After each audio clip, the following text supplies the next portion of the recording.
Olá, está começando mais um programa Resenha Livre. Em nosso estúdio eu recebo hoje o Dr. José Augusto Recinelli de Lima, que é médico do trabalho com especialização em medicina do trabalho pela FAMERP. Doutor, obrigada pela presença no programa. Obrigado.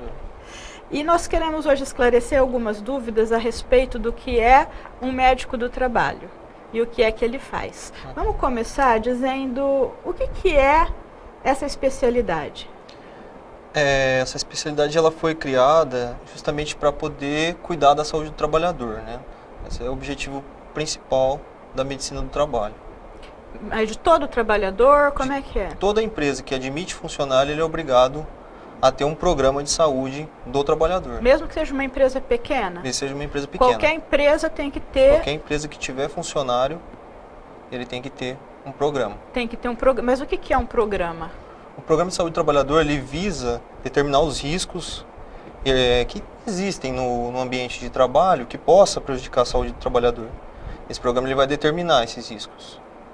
Mas o médico vai na empresa? Ele como vai é esse na trabalho? empresa. O dia a dia do médico do trabalho, como é que é? A princípio, né, para você determinar se a empresa realmente tem riscos, né, você tem que ir lá e fazer uma avaliação ambiental. Você tem aparelhos para ver isso, para ver ruído, para ver iluminação, para ver... o aspecto da ergonomia também? O aspecto da ergonomia também, então tem que ver tudo. Isso aí é chamado PPRA, a princípio, ele vê somente os riscos que o engenheiro vê. O que é o PPRA? É um programa de risco ambiental, de prevenção de risco ambiental, né? Essa é a sigla. Quando fala ambiental, geralmente as pessoas pensam assim, ambiente, floresta, rio, não tem nada a ver com isso. Não, é um ambiente de trabalho. É o ambiente de trabalho mesmo, que vai ser observado. Isso. O PPRA, tanto o engenheiro do trabalho quanto o médico do trabalho, eles estão habilitados a fazer. PPRA. Ele vai lá e vai avaliar os riscos físicos, químicos e biológicos desse ambiente. Esses são os obrigatórios do PPRA. Por exemplo, o que é um risco físico? Risco físico, ruído. O ruído é um risco físico. Porque pode provocar surdez? Pode provocar surdez. Depressão também? Pode dar estresse, irritabilidade, né? Vários outros coisas. E aí, nesse caso, é o médico que vai definir um programa do que precisa ser feito para a saúde do trabalhador não ser ameaçada. Isso, a princípio, ou o médico ou o engenheiro vai no ambiente de trabalho, ele vai avaliar se aquele risco existe, no caso o ruído, né? Se esse risco existir, ele vai ser medido, né? Vai determinar, a gente tem os limites pré-estabelecidos para isso, né? E com esse, que é o PPRA, né, a gente parte para o PCMSO, que é o programa médico mesmo, que ele vai ver os exames que tem que ser feito, a avaliação desse funcionário periódica, para ver se ele não vai perder a audição. Então quer dizer que a avaliação que a gente faz, de tempos em tempos, todo funcionário tem que fazer uma avaliação. Ela é feita após haver esse plano. Isso, o correto Então quer dizer que cada empresa tem um tipo de avaliação ou são todas iguais? Não, cada empresa tem um tipo. Tá. A gente tem 4 graus de risco, né? Determinado pela NR4. Né? O que é a NR4? É a norma regulamentar número 4. Né? Que ela vem para regulamentar a CLT. O que é isso? É uma portaria? É a normativa que vem para regulamentar, né? Então, essa parte tem valor de lei. Tem valor de lei. Tem valor legal. Tem valor legal. E ela tem nos seus anexos, né, dizendo o grau de risco de cada empresa. Lá ela é classificada pelo CNAE, que é a Classificação Nacional da Atividade Econômica de cada empresa. Lá você localiza ela, aí tem o grau de risco dela. Cada grau de risco ele tem uma característica específica, né, de risco mesmo. Você tinha começado a falar do problema do ruído, né, um risco físico. E você falou também do risco biológico e o outro? O risco químico. Químico. O que seria o risco biológico? Risco biológico para quem trabalha na área de saúde. Né? Aí ele tem contato com vírus, com bactéria, dependendo do local, né? Um hospital, né? Uma enfermeira, ela está em risco biológico, né? Ela tem contato com pacientes doentes, né? Então esse risco ele enquadra. E o que tem que fazer? Então tem todas as medidas, né? Como é um exemplo de medidas? Luva, o uso da luva, o uso da máscara, né? Que isso daí são aqueles EPAs, não? EPIs. EPIs. Isso, equipamento de proteção individual, né? Uhum. A gente chama. Entendi. E o risco químico? Risco químico é, por exemplo, as poeiras, a névoa, a fumaça. Por exemplo, o soldador que está lá soldando, que sai aquela fumacinha, aquilo lá é um fumo metálico. Aquilo ali é um risco químico, para ele inalar aquilo lá. Então ele precisa usar uma máscara respiratória. E o empregado rural não faz esse tipo de exame? Faz também. A parte rural ela tem uma NR própria, né? Que é a NR de parte agronômica, né? Dessa parte aí. Tem que certos setores que nem da saúde, tem a NR própria também, construção também tem uma NR própria. Né? Então tem alguns setores que são mais perigosos para o trabalhador que o governo vai lá e faz. Quer dizer que, por exemplo, quem tem uma propriedade rural, um sítio, por exemplo, tem lá um funcionário, mesmo assim esse funcionário deve ser encaminhado, o proprietário tem que fazer esse projeto. Tem que fazer o programa. Tudo se ele isso tiver tem que um ser funcionário. Feito. Mas as pessoas geralmente fazem isso, doutor? E desconhecem, né? Então, tem muitos empresários que desconhecem isso, né? E qual que pode ser a consequência para o empresário que não faz isso? Ele pode ser autuado? Ele pode ser autuado, né? Ele pode ter, por exemplo, no caso da construção civil, né? Ele pode ter a interdição, o embargo da obra, né? E isso daí é fiscalizado com rigor? Costuma haver problema para a pessoa que não procura esse tipo essa elaboração desse projeto? Na parte do Ministério do Trabalho tem a fiscalização, mas é muito deficiente, ainda tem poucos fiscais para fazer isso aí, né? Mas o problema é mais na hora da justiça, né? Na justiça do trabalho, a hora que complica a saúde do trabalhador por causa do trabalho, aí que o juiz solicita tudo isso aí. Então, quer dizer que uma orientação para as pessoas, mesmo que tenham uma empresa pequena, com poucos funcionários, é preciso fazer isso para evitar um problema no futuro? É preciso, mesmo porque às vezes a fiscalização passa, né? E aí o empresário não tem nada dessa documentação, aí ele vai correr atrás disso aí ele não consegue isso de imediato. E o fiscal dá pouco tempo para ele, dá uma semana para ele ir atrás disso aí, e muitas vezes ele não consegue.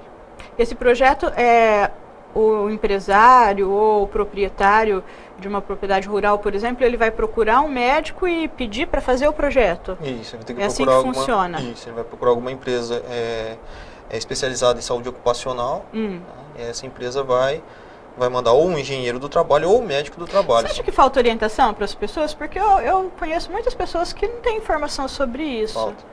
A maioria acha que medicina do trabalho é só admissional e demissional.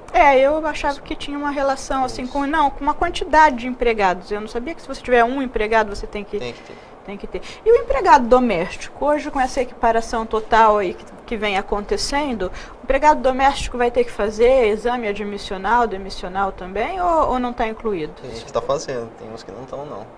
Entendi. Mas não tem a lei não falou nada a respeito disso? Não, ainda não. O que aconteceu? Provavelmente vai ter que fazer também o empregado doméstico, né? Entendi. E aí, no caso de ter que fazer isso, também todas as pessoas vão ter que fazer um projeto? Ou, por exemplo, o trabalho doméstico é todo ele igual? Quer dizer, vai ter que ir na casa da pessoa, ver como que é o ambiente para fazer o projeto? Por ele ter uma mesma, né? A mesma configuração. A mesma configuração, provavelmente não vai haver essa necessidade. Ainda não foi regulamentado, então? Ainda não. Mas seria interessante as pessoas já começarem a pensar nisso. A lei diz, né, a ANR diz que todo mundo que tiver um empregado tem que ter. É isso que ele fala, né? Se tiver um empregado registrado, tem que estar lá. Um empregado registrado, né? Que também é outra coisa, que tem muita gente que tem empregado e não registra, né? Entendi. Se o empregado não for registrado, não tem como fazer, então. Não, na verdade não fala no registro, né? Ele fala tendo um empregado. Tendo um trabalhador, tem que fazer. Entendi. Você só não vai fazer, por exemplo, se tiver uma mercearia e você e mais alguém da família trabalha lá, ninguém paga INSS, nada, você é proprietário, aí tudo bem, não precisa. A partir do momento que você está pagando INSS, você tem que fazer. Então isso aí está vinculado ao INSS. Está vinculado porque... esse exercício da medicina do trabalho, ele está baseado no INSS. Que, na verdade, é um interesse do INSS, né, que existe essa prevenção, porque isso previne danos futuros. Claro. E aí acaba sendo também um mecanismo de contenção de despesas extraordinárias com o empregado machucado, doente. Mesmo porque com esses programas ele reduz, né, os índices de afastamento, de acidente de trabalho, que tem muito no Brasil, né. E como é que é assim, a partir de, existe um critério, assim, por exemplo, uma empresa com muitos empregados tem restrições ou exigências maiores que uma empresa com poucos empregados? Tem. Com relação ao nível de exigência, qual é a relação com o porte da empresa? Aquelas que se tem maiores índices de afastamento, tudo, aí eles fazem o tripartite, né, que é sindicatos, governo e os empresários, né? Eles que bolam toda a NR, né, fazem tudo, é uma reunião e montam as NRs, né? Aí eles fazem as NRs específicas, que é, por exemplo, do frigorífico, tem muito, né? A rotatividade é muito alta, os funcionários não aguentam o trabalho, né? Construção civil, como eu já disse. Então, as ANRs elas são específicas para cada área, às vezes. As áreas mais deficitárias, na área quando machuca mais o funcionário, que tem mais acidente, eles bolam a ANR específica para aquela área. Né? Mas como era a pergunta mesmo? Se conforme a empresa vai ficando maior, se tem mais exigências. Tá. As empresas maiores, né, elas estão obrigadas a ter o médico coordenador. Entendi. Então não é um médico que você só faz o projeto lá com ele. Não. Ele tem que fazer tipo uma assistência. Tem empresas pequenas, até 10 funcionários, que for até grau de risco 3 ou 4, que é aquilo que eu disse, ela é desobrigada a ter o coordenador. Né? As empresas grau risco 1 ou 2... O que é o grau risco 1, grau risco 2? Como que a gente vê qual é o grau? Através da NR4. Grau risco 1 quer dizer pouco risco. Quando é feito o cadastro da empresa no Ministério da Fazenda, ele já coloca lá, você pode pesquisar o CNPJ da sua empresa, tem lá o CNAE, que é a Classificação Nacional de Atividade Econômica. Você pega esse CNAE e procura na NR4, no anexo 2 ou no anexo 1. Você vai procurar lá e vai ter o CNAE, aí vai ter a especificação e no finalzinho vai estar o grau de risco. Ele vai de 1 a 4. Conforme o maior é maior... Qual que é a profissão mais arriscada? Mais arriscada atualmente? Nível 4, sim. Eu acho que construção civil é que está ganhando. Né? Construção civil. Porque é perigoso a pessoa despencar do andaime? Por causa justamente dessas coisas. Cair alguma coisa na cabeça. Doutor, uma outra coisa. Às vezes a gente escuta falar isso, eu não sei se acontece realmente dessa forma. Mas o empresário ele compra todo o equipamento está disponível e o funcionário não usa. E acontece um acidente, e aí? Então, a norma é bem clara nesse sentido. Ela fala que não é só dar o aparelho para ele, tem que cobrar o uso. Tem que fiscalizar, inclusive dando advertência para o funcionário se ele não utilizar. Então a empresa tem que ter alguém que fica lá controlando se ele está usando, se ele não está usando o aparelho. Os equipamentos de proteção. Isso. Porque às vezes esses equipamentos eles são incômodos, né? E a pessoa, ignorante dos riscos que está correndo, acaba por vezes falando, hoje eu não vou colocar, tal, né? Aí no caso é a NR5, né? Que fala do equipamento de proteção individual e da CIPA, né? Da Comissão Interna, né? Ele está especificando que a CIPA, toda empresa, ela tem que ter um tanto de integrante, a Comissão Interna de Prevenção ao Acidente. Ela tem que ter um tanto de número de funcionário que vai cuidar dessa área. E aí, dentro da empresa, esses funcionários fazem o quê? Esses que são os membros da CIPA? Ele tem a função de fazer um mapa de risco da empresa. Mas ele sabe fazer mapa de risco? Porque são pessoas da comunidade ali do trabalho, né? Isso. Não, aí tem um treinamento que é obrigatório. Tem um treinamento e essa pessoa, tendo esse treinamento, ela tem condições de enxergar algum problema? Isso. Aí ela que vai fazer essa fiscalização de EPI, essas coisinhas. Entendi. Os exames básicos, então, que um trabalhador tem que fazer, quais seriam? Para entrar o admissional, né? Aí a periodicidade do periódico varia do risco. O admissional, ele vê o quê? O admissional ele tem a função de determinar se a pessoa tem algum problema de saúde, alguma patologia, que naquela função que ele vai exercer pode prejudicar. Por exemplo? Uma artrose de joelho, uma pessoa que tem que andar muito. Ou ficar subindo e descendo a escada. Ou uma epilepsia para quem trabalhar em altura. O que acontece? Ele pode ter uma crise convulsiva lá no alto e cair, né? Mas não é que a altura agrava a epilepsia? Não, ele pode sofrer um acidente de trabalho porque ele tem uma patologia. É só porque ele pode ter o ataque epilético e cair? E cair lá de cima. Entendi. Um diabetes insulino, ele que usa insulina. O que não pode fazer quem tem diabetes? Então, ele trabalha em altura, dirigir, não é que não pode, né? Você precisa ter uma atenção maior. Esse funcionário, né? Se você conseguir um paciente diabético que esteja totalmente controlado, que use insulina, né? Porque é o que tem maior risco de hipoglicemia. Né? Se conseguir que ele esteja totalmente controladinho, que a glicemia esteja perfeita, dá para ele trabalhar normal, em altura, ou dirige veículo, não tem problema. O problema é aquele que não trata direito, né? Aí ele é considerado inapto, porque ele pode, né, vir a se acidentar, né? Entendi. E além desse admissional que o empregado faz ao entrar, o que mais que tem que fazer? Como é que é a rotina desses exames para quem está empregado?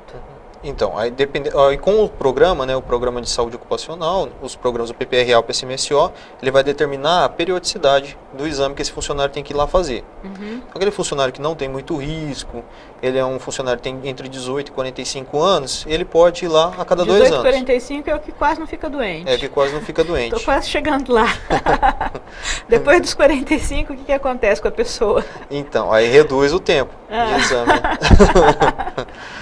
O que tem de 18 a 45 anos e ele não tem risco nenhum, ele precisa fazer o periódico a cada 2 anos. A cada 2 anos? A cada 2 anos. E depois dos 45? É anual. Anual. Isso. É igual mamografia. O espaço vai reduzindo. Mas é difícil você chegar na empresa e não ver risco nenhum. A obesidade seria um fator impeditivo para alguém ingressar em alguma função? Só a obesidade mórbida, né? Por exemplo? Uma função que use muito o joelho, por exemplo, que fica muito tempo em pé, ou que tem que ficar subindo, mesmo a escada horizontal que tem que ficar subindo e descendo, escada fixa, ela vai ter um problema de joelho, né? Uma pessoa que tem mais de 40 de MC.